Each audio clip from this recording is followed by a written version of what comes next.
calon pemimpin bangsa membaca data saja kok keliru. Nah, itulah yang terjadi, maaf, yang diucapkan oleh Bung Anies Baswedan. Kalau sudah terjadi seperti ini, ya siapa yang disalahkan? Media, sumber data. Yang lain, kesalahan itu dari orang per orang bisa didistribusikan kepada yang lain. Yang bersangkutan tidak akan salah.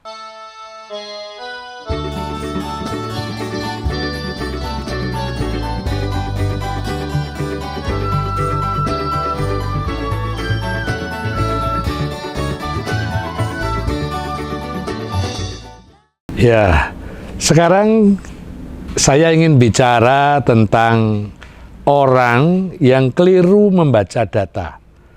Orang itu bisa siapa saja, bisa mahasiswa, bisa dosen, bisa tokoh, bahkan bisa juga tokoh masyarakat yang sedang ingin mencalonkan presiden.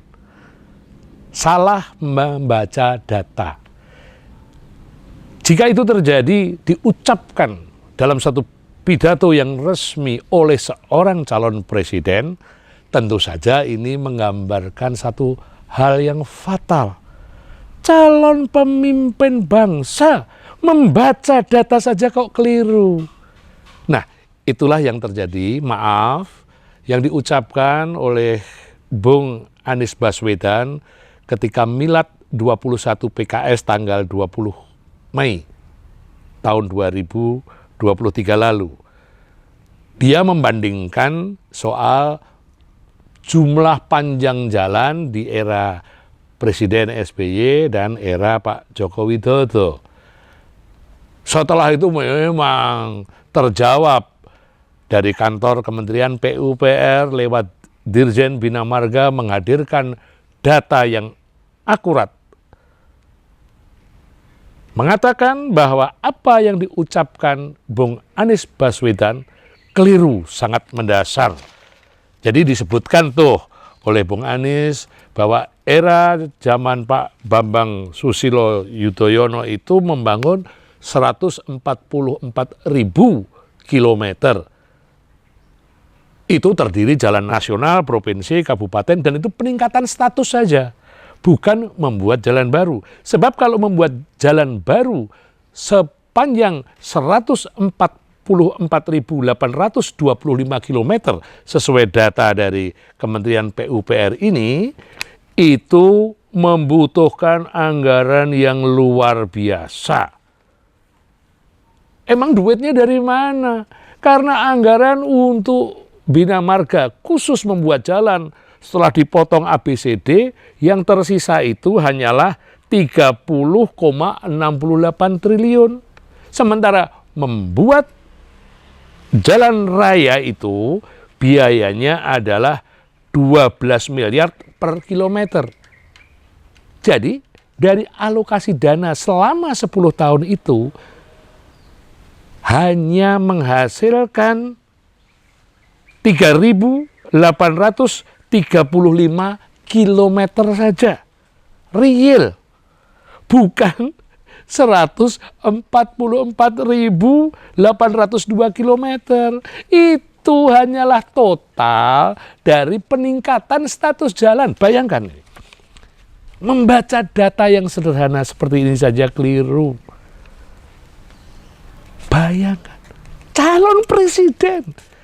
Kalau kelak benar-benar jadi pemimpin bangsa, membaca data salah, siapa yang akan menanggung akibatnya? Saya tidak tahu. Untuk perkara-perkara elementer seperti ini terjadi kejadian fatal, siapa yang akan dirugikan?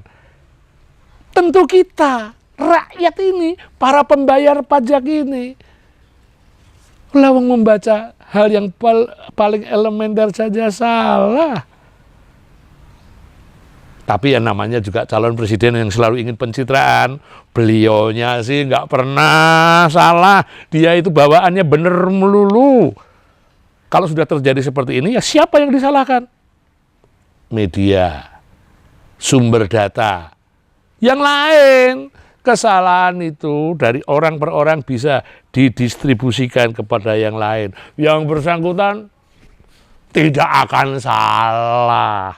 Padahal kata orang-orang arif, kata para agamawan, ulama, rohaniawan, yang namanya kesalahan itu mutlak milik kita. Khilaf milik manusia. Yang sempurna hanya Tuhan yang Maha Esa.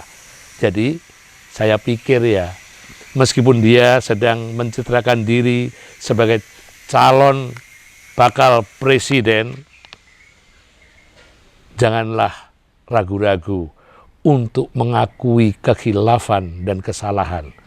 Himbauan saya kepada Bung Anies Baswedan, Mas Ganjar Pranowo, Pak Prabowo, yang kesemuanya sedang ingin menjadi presiden.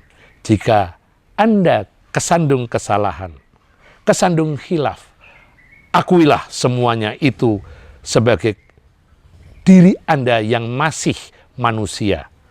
Anda belum menjadi Tuhan. Asu. Bayangkan, calon presiden kalau kelak benar-benar jadi pemimpin bangsa, membaca data salah, siapa yang akan menanggung akibatnya? Saya tidak tahu.